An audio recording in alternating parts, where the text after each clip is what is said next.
Onde eu for a tua bênção me seguirá. Onde eu colocar as minhas mãos, prosperará. A minha entrada e a minha saída, bendita será. Pois sobre mim há uma promessa. Levante as mãos, declare: prosperarei, transbordarei. Quando chegaram aonde estavam os outros discípulos, viram uma grande multidão ao redor deles e os mestres da lei discutindo com eles. Logo que todo o povo viu Jesus, ficou muito surpreso e correu para saudá-lo. Perguntou Jesus: o que vocês estão discutindo? Um homem no meio da multidão respondeu: mestre, eu te trouxe o meu filho que está com um espírito que o impede de falar. E aonde quer que o apanha, joga no chão e ele espuma pela boca, range os dentes e fica rígido. Pedi aos teus discípulos que expulsassem o espírito, mas eles não conseguiram. Respondeu Jesus: geração incrédula, até quando estarei com vocês e até quando terei que suportá-los? Traga o menino. E eles trouxeram. Quando o espírito viu Jesus, imediatamente causou uma convulsão no menino.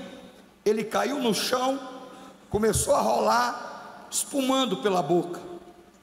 Jesus perguntou ao pai do menino: há quanto tempo ele está assim? Desde a infância, respondeu ele. Muitas vezes esse espírito o tem lançado no fogo e na água para matá-lo. Mas se tu podes fazer alguma coisa, tem compaixão de nós e ajuda-nos. Se tu podes, disse Jesus, tudo é possível àquele que crê. Imediatamente o pai do menino exclamou: creio, ajuda-me a vencer a minha incredulidade. Quando Jesus viu que uma multidão estava se ajuntando, repreendeu o espírito imundo, dizendo: espírito mudo e surdo, eu te ordeno que o deixe e nunca mais entre nele. O espírito gritou, agitou com violência e saiu. O menino ficou como morto, ao ponto de muitos dizerem: ele morreu. Mas Jesus tomou pela mão, o levantou e ele ficou em pé. Depois de Jesus ter entrado em casa, seus discípulos lhe perguntaram em particular: por que não conseguimos expulsá-lo? Ele respondeu: essa espécie, essa casta, essa legião só sai por meio de oração e jejum. Amém? Você percebeu que em toda essa narrativa bíblica, esse fato, esse acontecimento, que agora nós acabamos de lê-lo, a parte e o único momento em que você ouviu algumas pessoas glorificando a Deus, foi no verso 26, se eu não me engano, quando o pai do menino reconhece a sua incredulidade, a sua deficiência na fé, e diz assim, e quando o Senhor diz para ele: tudo é possível ao que crer. Se tu podes, olha para cá, se tu podes, tudo é possível ao que crer.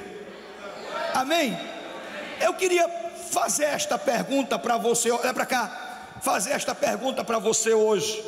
Você crê de verdade nisso? Que tudo de verdade é possível ao que crê? Olha para cá, pode aplaudir o Senhor. No que se trata de algo relacionado à vontade de Deus, a um propósito, o que é bom, o que vem para curar, o que vem para libertar, o que vem para arrancar da escravidão, o que vem para mudar a história, o destino, tudo de verdade é possível ao que crê. Então, se tudo é possível ao que crê, como deve ser, como deve funcionar como deve existir esta minha fé. Esta fé que eu preciso ter, me apoderar dela, ela está descrita aqui, entre as entrelinhas. Aqui nessa narrativa bíblica, nós encontramos os segredos de uma fé vencedora. Amém? E é sobre isso que eu quero falar nesta noite, sobre os segredos de uma fé vencedora. Olha para cá, olha para mim. Aqui nessa narrativa eu encontro e descubro estes segredos de uma fé vencedora. Primeiro, porque há aqui um quadro que é algo que hoje pode estar acontecendo na vida de muita gente. Uma situação de domínio maligno, uma situação de escravidão espiritual, de uma pessoa atormentada, de uma pessoa oprimida, de uma pessoa que sofre há muitos anos com seus tormentos, com suas angústias, com suas perturbações, com a sua falta de paz e suas inquietações, com os seus extremos. A situação desse garoto aqui era uma situação de caos na mente. Falar, se comunicar, ele não conseguia, porque era mudo. Não conseguia ouvir o mundo ao seu redor, porque era surdo. Fora isso, dava terríveis ataques de convulsão, ataques epiléticos.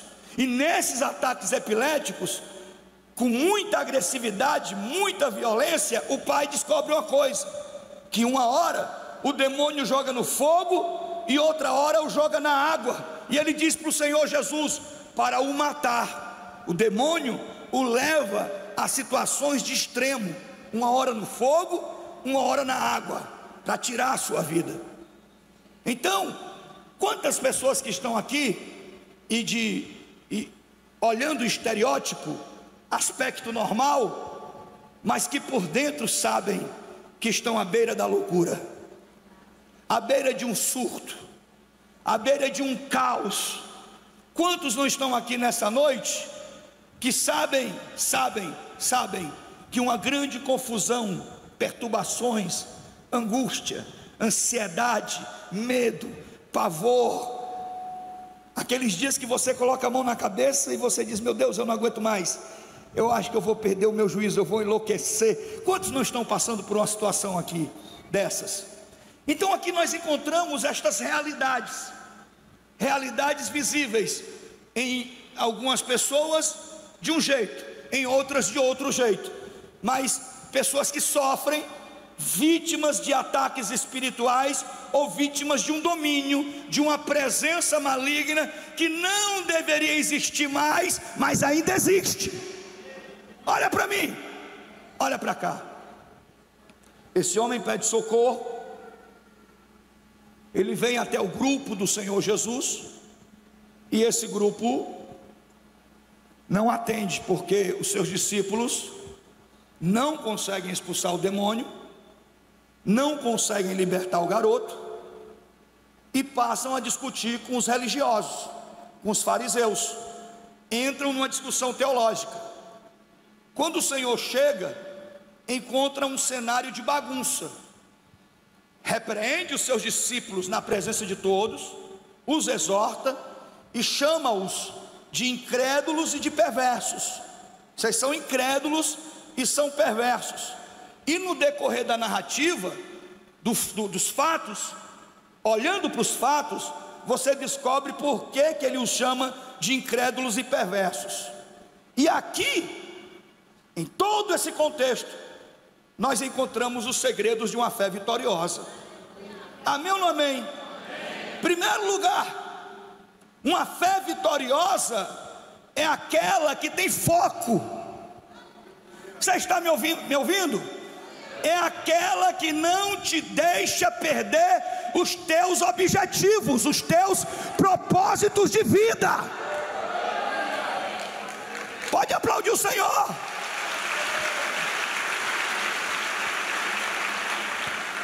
Eu já disse aqui outras vezes que nós temos a cultura do desistir muito fácil. Uma hora queremos uma coisa, outra hora já não queremos mais. Amém ou não amém? Amém. Meu Deus, tem gente que muda de ideia a cada 20 minutos. Vai dormir pensando uma coisa e acorda pensando outra. Vai dormir querendo uma coisa e acorda querendo outra coisa. Nessa confusão de indefinição, duas coisas importantes acontecem. Quando você não consegue se decidir, quando você não consegue definir o que você quer, em primeiro lugar, pode ter certeza, você nunca vai chegar a lugar nenhum. Os indecisos nunca chegam a lugar nenhum. Em segundo lugar, você está paralisando projetos de Deus para a sua vida, porque Deus precisa de verdade saber o que é que você quer. Amém? Olha aí para quem está perto de você e diga: irmão, Deus quer saber de você, o que é que você quer de verdade. Ah, pastor, não sei. Olha para cá. Ah, pastor, eu não sei. Se você não sabe, quem é que sabe? Eu preciso decidir para Deus o que é que eu quero. Eu preciso tomar decisões, e essas decisões precisam estar alinhadas com o propósito de Deus para a minha vida. E Deus não quer nada maligno para a sua vida. Deus não quer nada sujo para a sua vida. O que Deus quer trazer para a sua vida é algo construtivo, não é algo destrutivo. Diz, irmão, Deus não vai trazer para a sua vida absolutamente nada que venha para te destruir. Amém?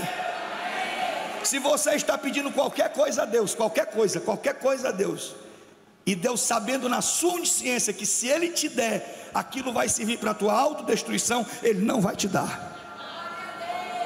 Isso pode ser um noivo, um namorado, um esposo, um carro, uma moto, pode ser o que for. Se Deus não, na sua onisciência, sabe que aquilo que você está pedindo a Ele é para a sua autodestruição, Ele não vai te dar, porque Ele sabe o que é melhor para você. Diz aí para quem está perto de você: sem foco, sem objetivo, você não vai chegar a lugar nenhum. Amém? Eu preciso ter metas. Eu preciso ter metas, preciso ter alvos, preciso ter objetivos definidos, colocá-los diante de mim, colocá-los colado na porta da minha geladeira para todo dia de manhã olhar para eles, colocá-los no quarto assim, ó, pregados na parede, para quando eu acordar de manhã olhar para eles e esses são os principais objetivos da minha vida. Então, se o meu principal objetivo é resgatar a minha família, eu vou trabalhar para isso todos os dias. Cada hora do meu dia eu vou trabalhar para esse objetivo. Amém? Olha para cá. Por que eu estou falando de foco? Porque a primeira lição que eu encontro nesse texto, nessa narrativa, é sobre foco.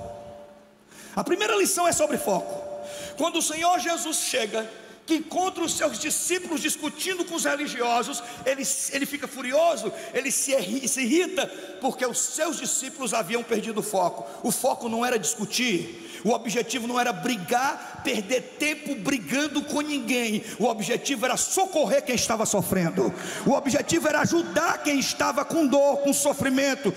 O objetivo era resgatar quem precisava ser resgatado, e não perder tempo brigando com gente sem futuro.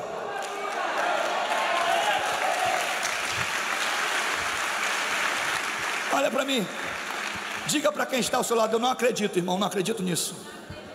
Fala aí para quem está perto de você: eu não acredito nisso. Eu não acredito que você perde o seu tempo discutindo, brigando com gente sem futuro. Eu não acredito nisso, porque não te leva a lugar nenhum. Amém ou não amém? Eu acho que está na hora da gente brigar menos e orar mais, bater boca menos e orar mais. Porque olha, se tem alguém que gosta de um barraco, é Satanás. Satanás gosta de um barraco. Pode ter certeza, toda aquela pessoa que você conhece que é barraqueiro ou barraqueira tem demônio. Pode expulsar que tem demônio. Gente barraqueiro é cheio de demônio. Você sabia disso? Porque o diabo gosta de ver o circo pegar fogo, de ver você esculhambando seu marido dentro de casa, e ele fica batendo palma.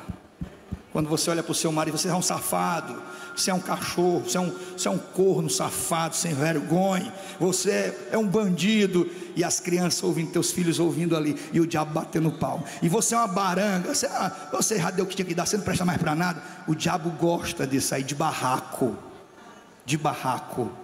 Amém? Só discutem dois, se os dois quiserem. Dizem no que depender de você, meu irmão, fuja de uma briga, de uma discussão. E quando você perceber que alguém está te cutucando, te provocando, te atiçando, inflamando uma situação, corre para o teu quarto e vai orar, e coloca o inferno debaixo dos teus pés. Você está me ouvindo? Você não percebeu não? O inimigo chega cercando, aí você, já sei o que é que você quer, Satanás. Você quer que eu perca o meu controle, porque quando você perde o controle, você também perde a sua razão. Não é verdade? Quando a gente perde o controle, a gente perde a razão, porque aí a gente fala coisas que depois a gente vai ter que pedir perdão, fala coisas das quais a gente vai se arrepender. O inimigo trabalha, irmão, na nossa vida como um agente desestabilizador.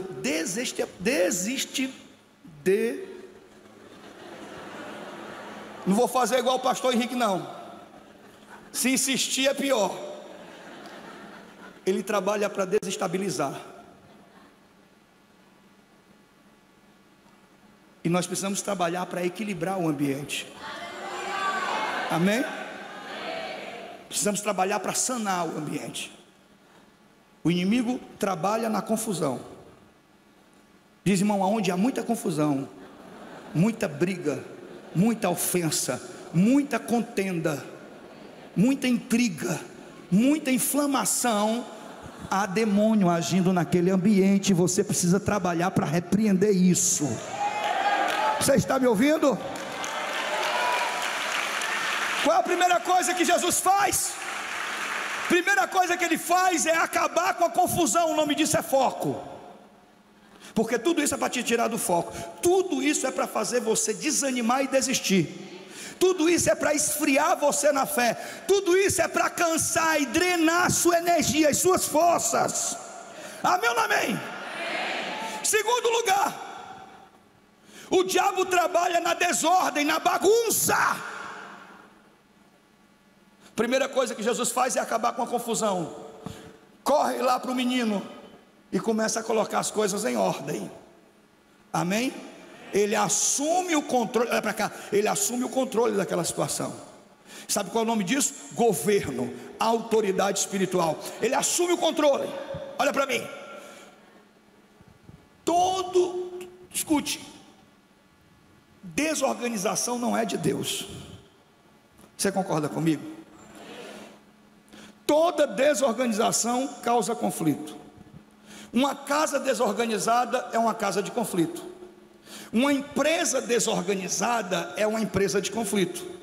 Um ministério desorganizado vai ter briga, vai ter conflito nesse ministério.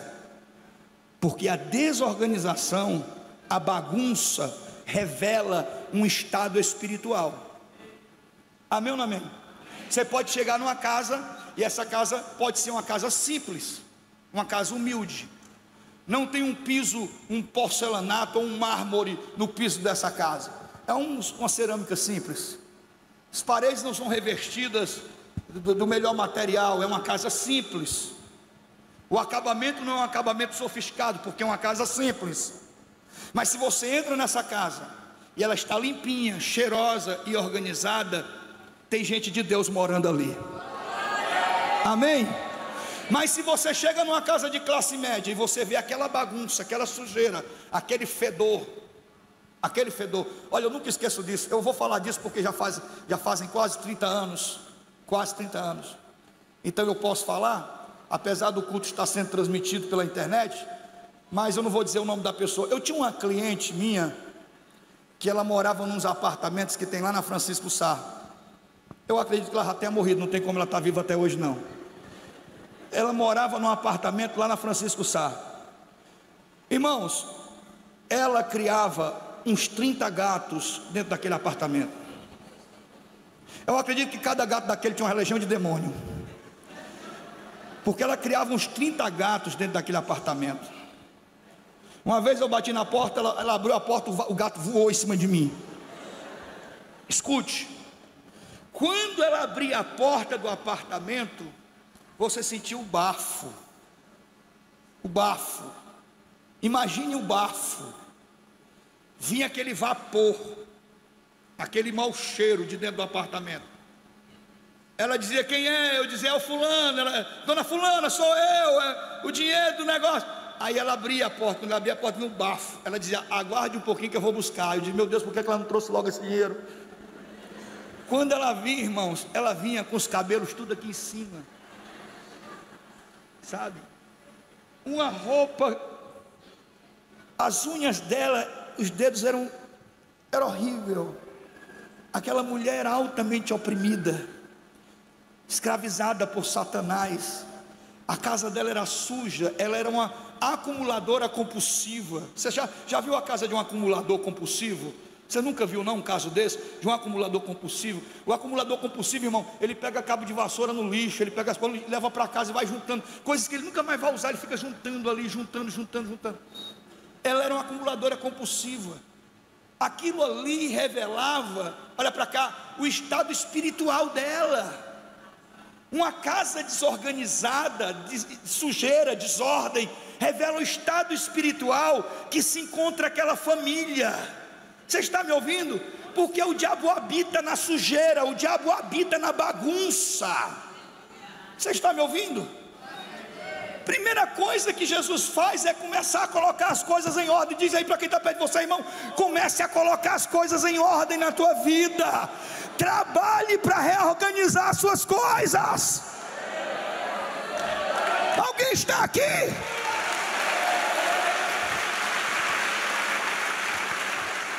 Uma fé vitoriosa é uma fé que tem foco, amém? Que tem objetivo. Segundo lugar, uma fé vitoriosa é uma fé inteligente, amém?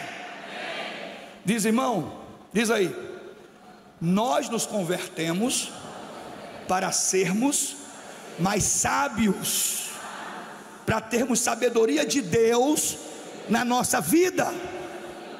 Não nos convertemos para sermos ignorantes.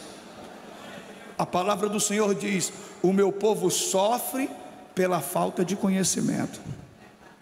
O meu povo sofre por causa da ignorância. E quando se trata dos dons espirituais, aí é que existe muita ignorância mesmo.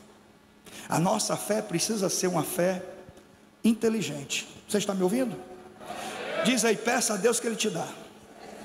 Se você já tem, peça para Deus aumentar, que Ele aumenta. Você está me ouvindo? Pode aplaudir o Senhor.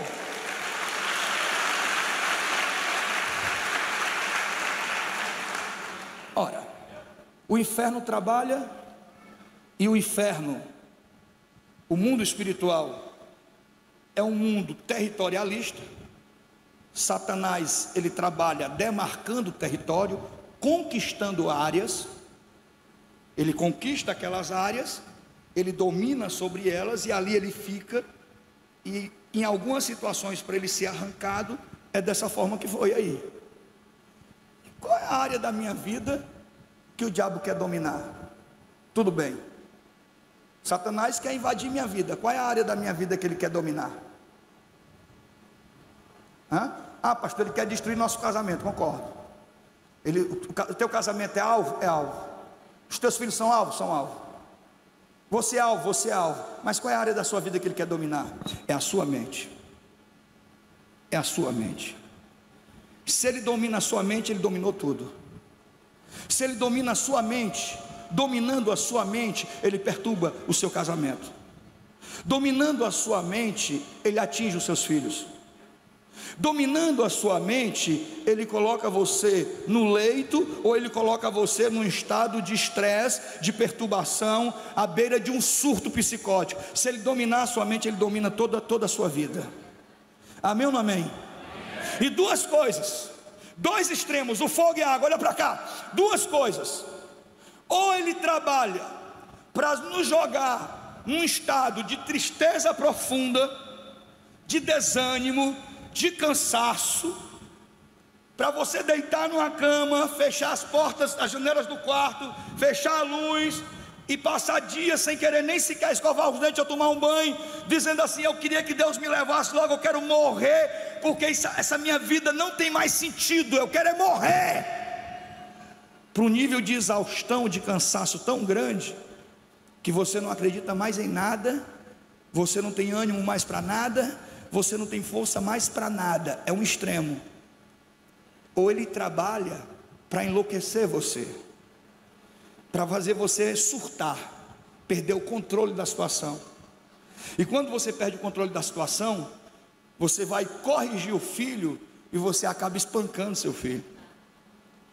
E depois você está consumido pela culpa de você ter feito com seu filho algo que você não queria fazer. Quando você vai para um momento na sua vida de estresse, você briga por qualquer coisa, você explode por qualquer coisa, mas só por causa disso que você está explodindo. Não é só por causa disso que você está explodindo, você está acumulando coisas, e ali é só a gota d'água que faltava para encher o pote.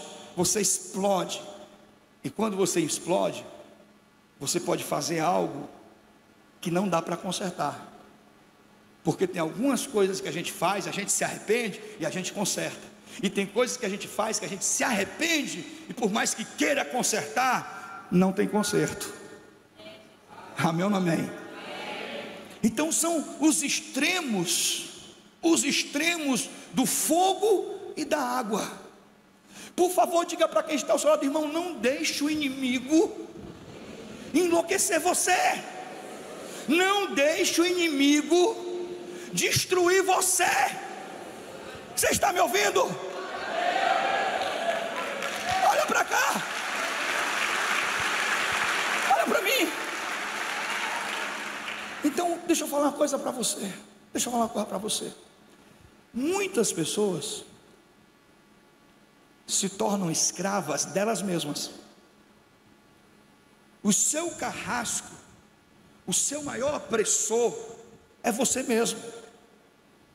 Quando você começa a abrir a sua boca e começa a se autoafirmar, e a nossa mente trabalha por sugestão, ela é sugestiva.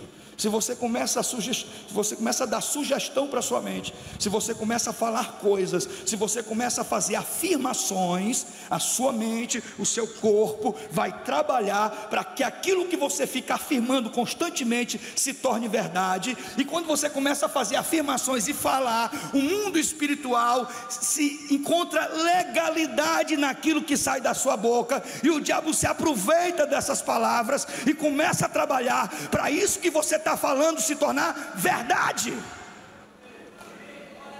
Você está me ouvindo? Então, exemplo, se você abre a sua boca e diz assim: eu estou enlouquecendo, eu estou perdendo o juízo, qualquer dia eu vou acabar com a minha vida. Vocês não acreditam nisso não? Vocês não conseguem acreditar nisso? Mas um dia eu dou um fim na minha vida. Se você começa a falar isso, irmão, toda a sua estrutura começa a trabalhar em função disso, porque você está se autossugestionando para isso, você está confirmando isso, eu sou um derrotado, eu nunca vou conseguir nada na minha vida, e o diabo está se aproveitando disso, e o mundo espiritual está achando legalidade naquilo que você está falando, e a sua mente está trabalhando para isso, e o seu corpo começa a adoecer, porque a sua mente manda uma informação para o seu corpo, para ele adoecer. Você está me ouvindo? A fé inteligente não. A fé inteligente ela é diferente. A fé inteligente, ela se posiciona, ela rejeita, ela não aceita conceitos derrotistas. Então não venha dizer para mim que eu sou um derrotado, porque eu não sou. Amém? Não venha querer me desequilibrar, não venha querer me enlouquecer, não venha querer me fazer surtar ou me jogar numa cama com depressão, porque eu não quero, eu não vou aceitar isso na minha vida.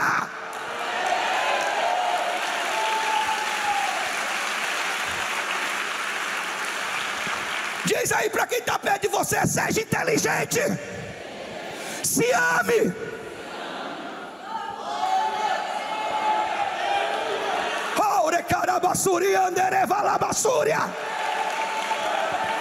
Olha para cá, seja inteligente, se ame. Ah, pastor, o meu noivo me deixou, eu quero me matar. Me dá vontade de meter essa mão nos beijos, deixa de ser besta, deixa de ser besta. Não pense em morrer por causa de ninguém. Ninguém merece que você morra porque uma pessoa não lhe quer. Se essa pessoa não lhe quer, quem está perdendo é ela. Seja inteligente, se ame.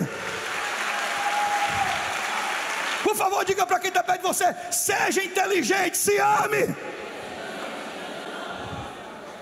Olha para cá. Se você não tiver autoestima, a autoestima foi algo que Deus resgatou em mim. A autoestima é o capacete da salvação para mim. O capacete da salvação é a minha autoestima, é minha mente protegida, é eu saber quem eu sou e a quem pertence e para onde vou. E ninguém vai anular isso. Aleluia! Eu sei a quem pertenço, eu sei quem eu sou e eu sei para onde for. Então o que você pensa a meu respeito, o que você diz ao meu respeito, o que você fala de mim, a sua inveja, a sua maldade, o seu olho gordo não vai me atingir.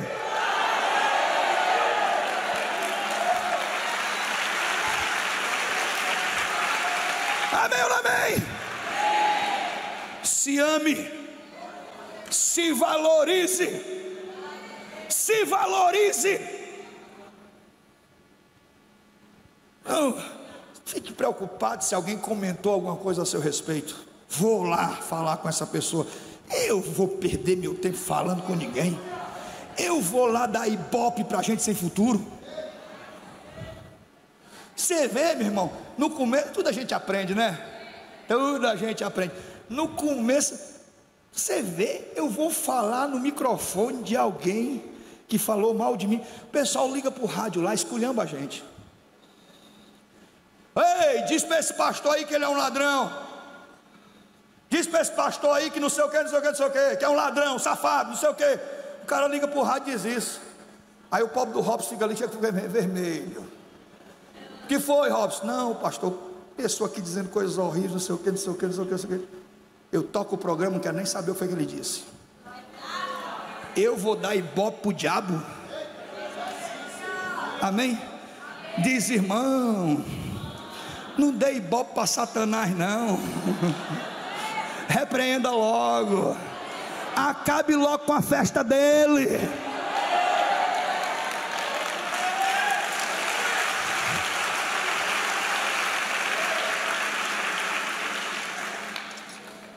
Ah, meu pastor, o senhor falou uma coisa que não está no contexto. Quem foi que disse?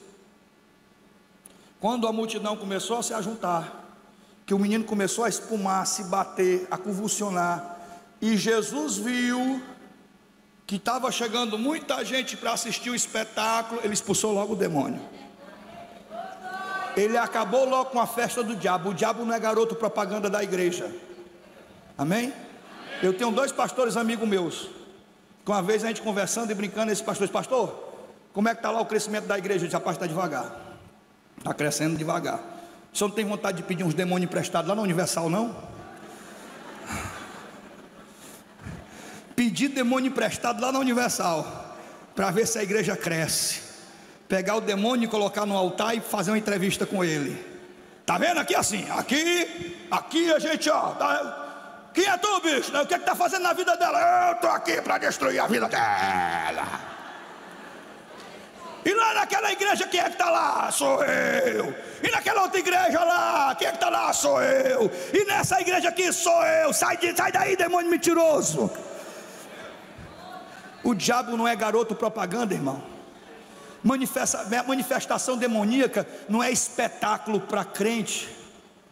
Quem está exposto não é o demônio é um ser espiritual. Quem fica exposto na igreja é a pessoa. Se um demônio se manifestar, e outra coisa, uma prática muito errada, viu, Fábio, no meu evangélico, uma prática errada, às vezes a pessoa ela não é nem possessa, ela tem uma opressão ou ela tem uma influenciação, mas aí o cara manda o demônio entrar na pessoa, para fazer o show e depois expulsar, e manda entrar, para ter todo aquele espetáculo. Não precisa disso, irmão. Se manifestar, a gente vai lá e expulsa, e acaba com a festa dele. Porque quem é a atração do culto não é ele não. Quem é a atração do culto é aquele que é Rei dos Reis e Senhor dos Senhores. Olha para mim. Escute só. Verso 26. O Espírito gritou e agitou com violência. Deixa eu ver, verso 25, quando Jesus viu que a multidão estava se ajuntando, o que foi que ele fez? Repreendeu o espírito. Quando ele viu que estava juntando gente para ver o espetáculo, ele acabou logo com a festa dele. Diz aí para quem está perto de você: acabe com a festa dele. Não dê ibope para ele. Você está me ouvindo? Mulher, tu não vai atrás de saber não, que a fulana falou de ti, tu vai lá atrás de saber? Eu lá quero saber. Interessa. Não, mas fulano acreditou. Quem quiser acreditar, que acredite. Problema de quem quer acreditar. Problema de quem quer acreditar. Quantas pessoas não já saíram dessa igreja por causa de mentira? Porque deram ouvidos para mentira. Quando você dá ouvidos para mentira, você não está bem espiritualmente. Porque o crente que está bem espiritualmente, ele consegue discernir o que vem de Deus e o que vem do diabo. Amém ou não amém? Pelos frutos se conhece a árvore. Amém ou não amém? Se você vê uma pessoa falando da outra, olhe para os frutos da uma e olhe para os frutos da outra, e se pergunte qual o interesse dela. Por que ela está semeando isso? Por que ela está inflamando essa situação? Diz aí para quem está perto de você: sua fé precisa ser uma fé inteligente. Se ame. Amém ou não amém? Fica de pé glorificando o Senhor. Fica de pé adorando o Senhor. Se ame. Uma fé inteligente. Não existe poder e autoridade espiritual aonde não existe sabedoria. Amém? Não existe poder e autoridade espiritual aonde não existe sabedoria. E eu questiono quando às vezes uma pessoa diz que é cheia do poder de Deus, profetiza para todo mundo, fala em língua, sapateia, faz aquele show que você olha e diz assim: é cheio do poder de Deus, e não existe sabedoria na vida dessa pessoa. Eu questiono. Não existe poder espiritual e unção onde não há sabedoria. Porque eu acredito em um Deus que não nos dá, que entrega ferramentas nas mãos de quem não sabe usar. Aí Deus seria irresponsável. Tudo que Deus faz, Ele faz com propósito, com objetivo. A Bíblia diz lá em Coríntios sobre os dons espirituais que Deus dá dons para que sejam úteis. Deus dá dons aos homens para que sejam úteis. Está lá em Coríntios. Está lá em Coríntios. Para que esses dons sejam úteis para ele, para o envaidecimento dele, para o ibope dele, para alto dele. Não. Esses dons precisam ser úteis para a igreja, para as vidas. Amém ou não amém? Essa fé precisa ser inteligente. Segredos de uma fé vitoriosa. Em terceiro lugar, essa fé, a fé vitoriosa, ela precisa ser uma fé determinada, perseverante, porque senão não há fé. Eu não acredito em fé como porção mágica. Porção mágica, a porção da fé. Vem aqui receber a porção da fé. Eu jogo, sopro sobre você e está resolvido. Não. A fé que eu acredito é uma fé que ela é construída na minha luta do dia a dia. É a minha luta do dia a dia que revela para Deus o meu querer, se Ele é verdadeiro ou se Ele é emocional. Porque é que se eu perguntar, olha para mim, se eu perguntar aqui quem quer, todo mundo quer. Ora, quem não quer? Quem não quer aqui receber uma vitória como um passe de mágica, né? Pastor, meu marido. Pastor, meu noivo. Pastor, meu casamento. Pastor, estou com câncer. Pastor, estou desempregado. Pastor Eduardo. Quem é que não quer? Hein? Mas fé não é isso. Se eu quero de verdade, o meu querer não é emocional.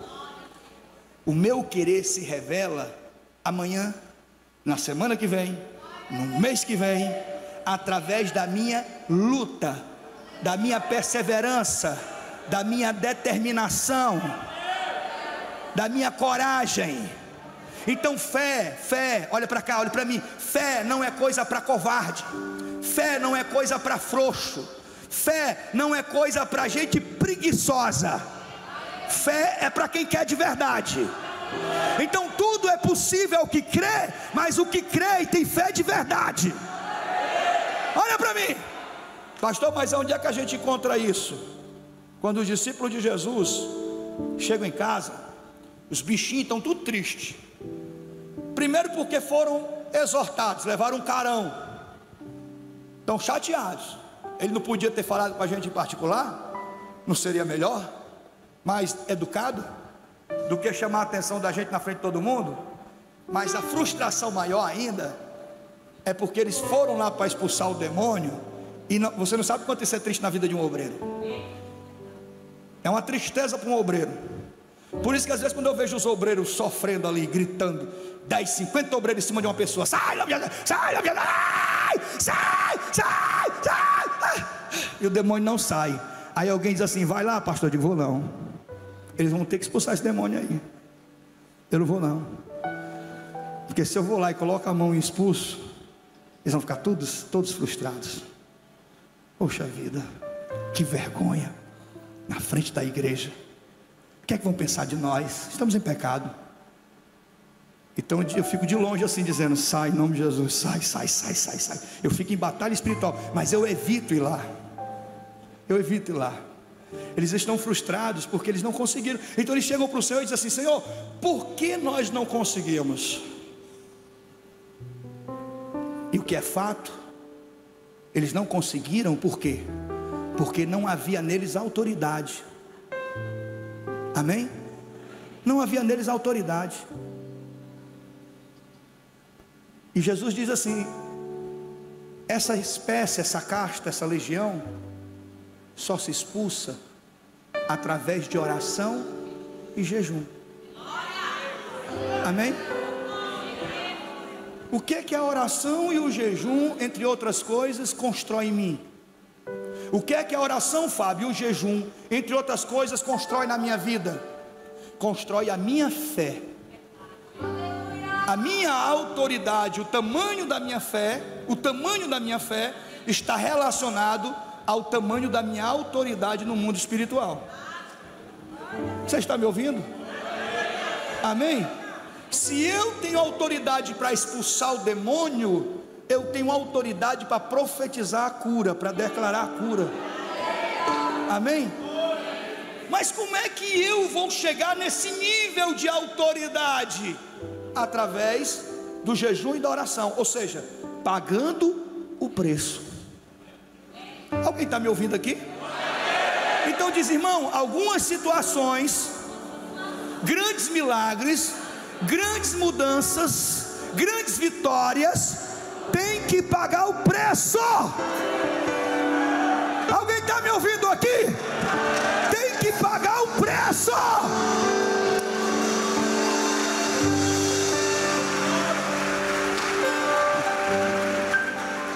E para você ver o que é autoridade, olha para cá, um detalhezinho que às vezes passa desapercebido, viu, Fábio? Para você ver o que é autoridade. Como é que eu posso, como é que eu, Márcio Prado, como é que eu, Márcio Prado, posso dar uma ordem para um demônio e dizer assim, ó, saia dessa pessoa e nunca mais entre nela? Ora, o demônio voltar ou não para a vida da pessoa está relacionado ao que ela vai fazer daqui para frente. Amém ou não amém? Lembra quando Jesus falou com aquela mulher e disse assim, vai e não peques mais, para que não te ocorra o pior. Porque ele está dizendo, eu expulsei o demônio, eu te curei e te libertei dos teus inimigos, mas não peques mais para que não te ocorra o pior. O que é que ele está dizendo? Se você voltar a viver a mesma vida, a sua situação vai ficar pior, né? Mas nesse caso, nessa situação, Jesus dá uma ordem específica, nunca mais entre nele. E ele está dizendo isso, não importa o que ele faça, não importa o que aconteça, não importa o que vier daqui para frente, você nunca mais entre nele. Nunca mais entre nele. Eu quero que você creia no que eu estou falando aqui. O céu está rasgado hoje sobre a Vila Peri. Eu vejo uma pessoa aqui. O Senhor me mostra uma pessoa que está aqui hoje. Eu não conheço essa pessoa pessoalmente. Ela me conhece, mas ela sabe que eu não a conheço pessoalmente. Essa pessoa, por anos, há anos, ela vem se mutilando. Ela se corta, ela se fere, ela se tranca no banheiro e se mutila. Ela se judeia, ela se maltrata, ela se autodestrói, ela tem um processo autodestrutivo,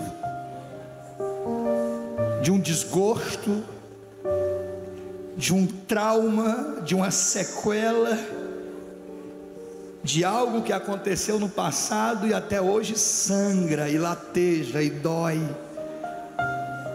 E ela tem pesadelos e não consegue dormir. E ela se pergunta por que até hoje ela não deu um fim na própria vida, porque o Senhor não deixou.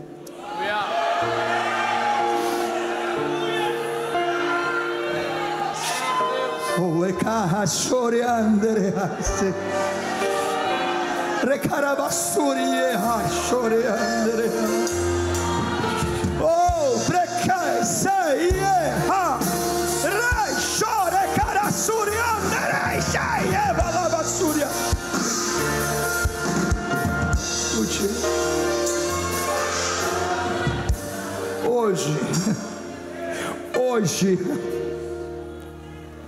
assim diz o Senhor, hoje o Senhor está mudando o teu cativeiro. Assim diz o Senhor, saia dela, em nome do Senhor Jesus.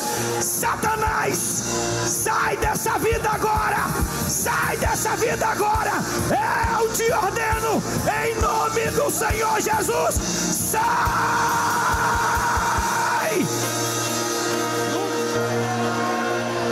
Nunca mais entre nela, volte. Espírito da morte, do suicídio, meu Deus, eu vejo pessoas que estão num quarto escuro, numa ilha. Pessoas em que nas veias corre o líquido da morte. Eu repreendo agora em nome do Senhor Jesus o espírito do suicídio. Satanás, tu não vai tocar nessa vida. Nunca mais. Em nome do Senhor Jesus. Em nome do Senhor Jesus. Nunca mais você vai pensar em suicídio. Nunca mais. Nunca mais. Nunca mais. Nunca mais. Em nome do Senhor Jesus.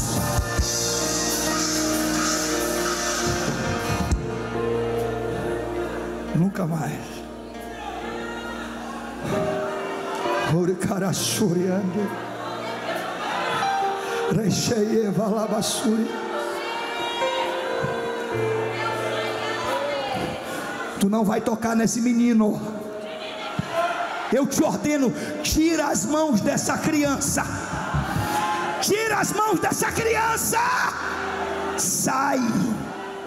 Espírito da loucura, espírito da perturbação. Satanás, tu que tem trazido conflito dentro desta casa, irmão contra irmão, pai contra filho, filho contra pai, filha que odeia o pai. Satanás, sai da vida dessa moça agora. Sai, sai, sai. Eu te ordeno, eu desfaço todo o mal. Se você crê, nova vida, me ajuda. Nós estamos em batalha espiritual. Vem Espírito do Senhor. Sopra um vento poderoso nos quatro cantos desse lugar. Vento de restauração, vento de cura. Se você crê, se manifeste na presença do Senhor. Deus está aqui.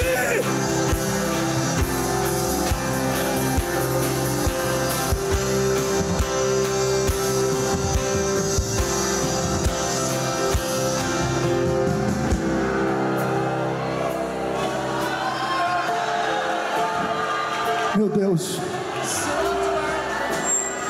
Senhor, se tu podes, se tu podes, se tu podes, tudo, tudo, tudo é possível ao que crê.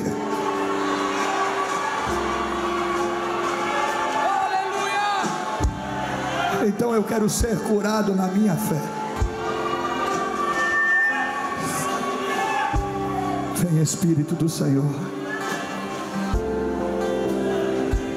Escute, pastor, o senhor não vai orar por cura, não. Você já está orando por cura. A adoração nesse ambiente, nessa atmosfera de fé, esta adoração ela é profética.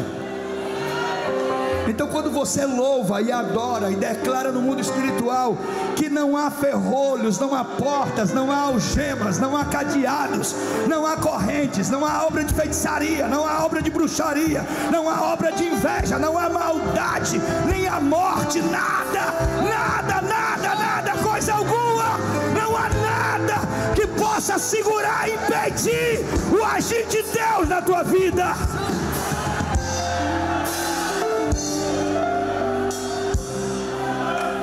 Não há nada, não há nada, não há nada,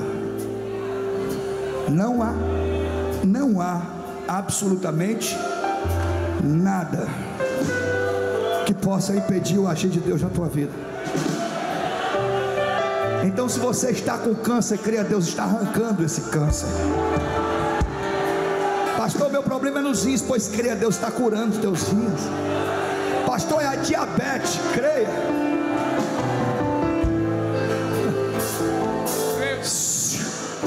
Há um ano e meio atrás, eu tomava 2 injeções por dia, todos os dias. 2 injeções por dia.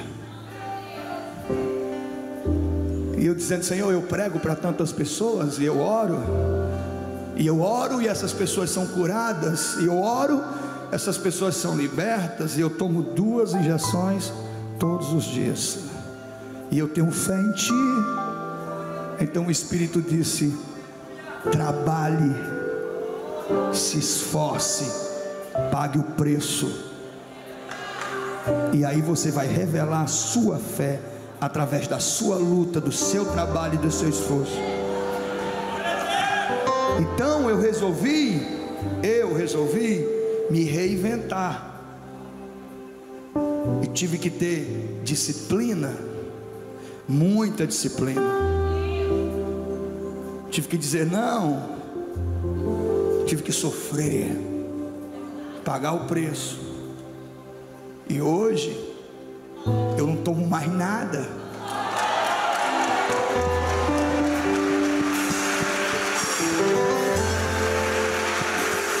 Deus me curou, Deus me curou. E Deus me curou quando Ele viu a minha luta, o meu esforço, o meu trabalho, a minha perseverança. Então Deus olhou e disse assim: ele tem fé e eu vou honrar essa fé. Então creia que o Senhor está aqui.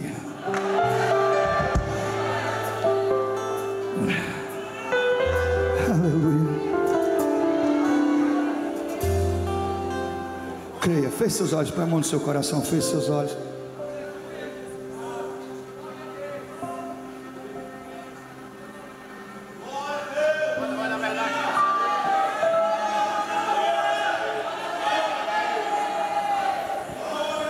Dá lugar ao Espírito do Senhor. Já vou terminar.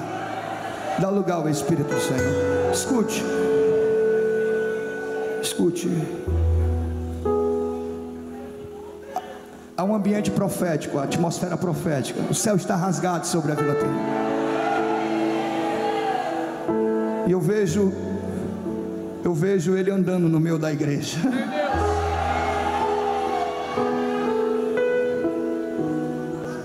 E não vai deixar o inimigo tocar na minha saúde, nem na saúde da minha família, porque o Senhor me cerca por todos os lados.